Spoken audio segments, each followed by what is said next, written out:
Professor Wergeles here. We're finishing up the switchable lecture. I've shown you how easy it is to add a view and a controller. I don't need to modify this code at all. I have a hash map, which is my collection, and it stores all of the controllers. So once you have this code set up properly, and once you have the main method set up properly, I don't need to alter these anymore. I can leave the switchable class as is, and I can focus on my views and my controllers. And I need to set up the corresponding model. The question is, how can I pass data? So first, you should use the model. So if I have a login model, and then I go to the home page and I want to say hello username, from home page, which is B, I would say user model dot get username. So I'd call some function from the model. So the easiest way to pass data through the application is to have a model class.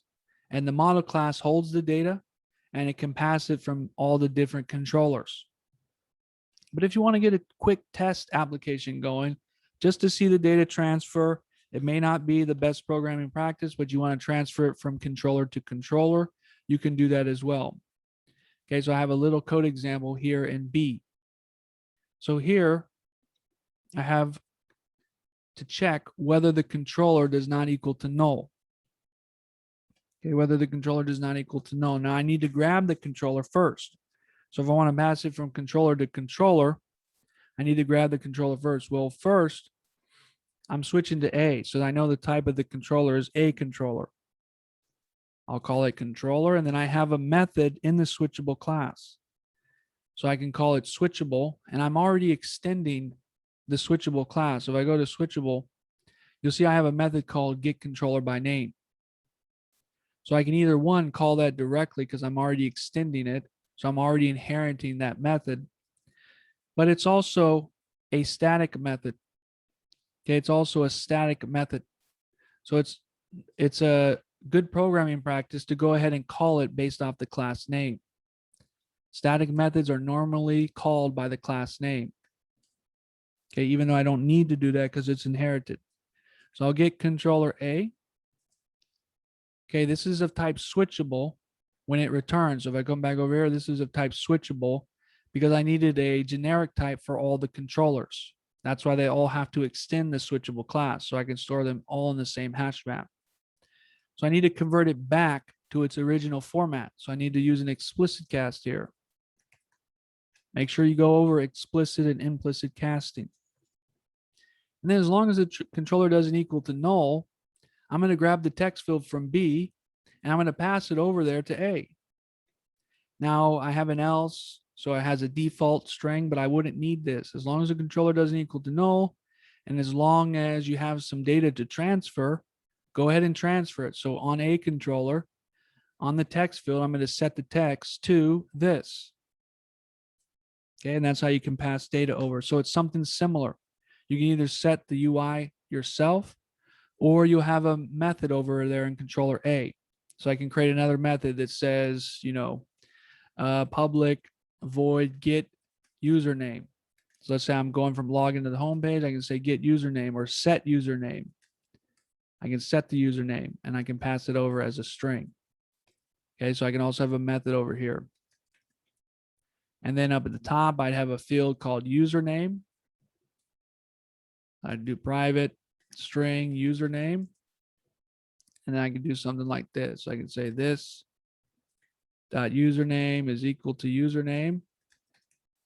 And I can switch the text field from here. So I can say text field dot set text with the username passed.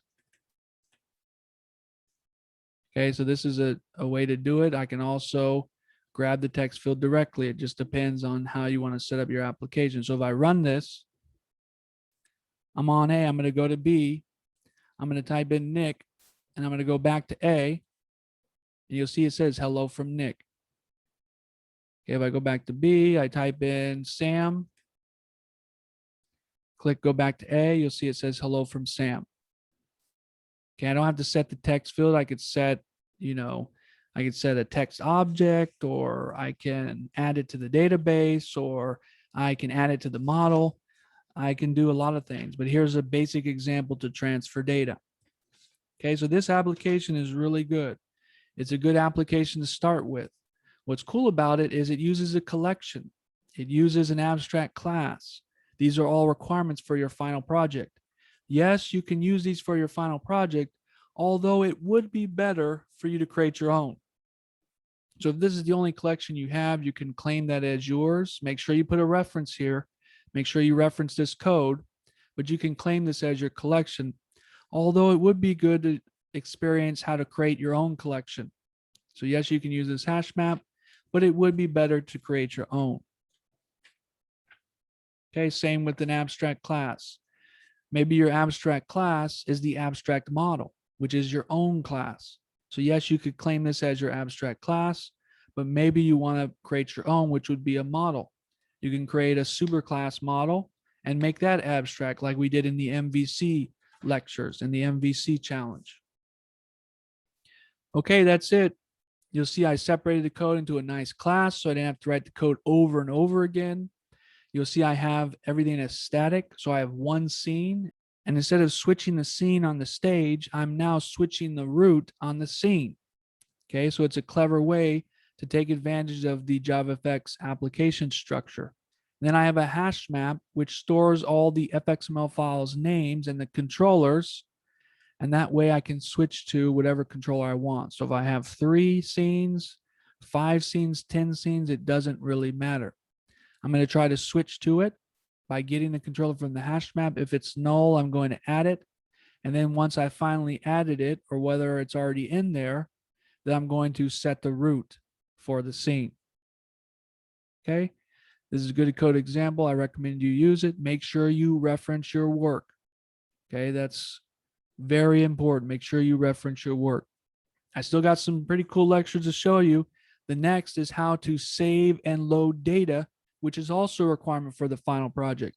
Stick with Professor Wergeles, and we'll see you next time.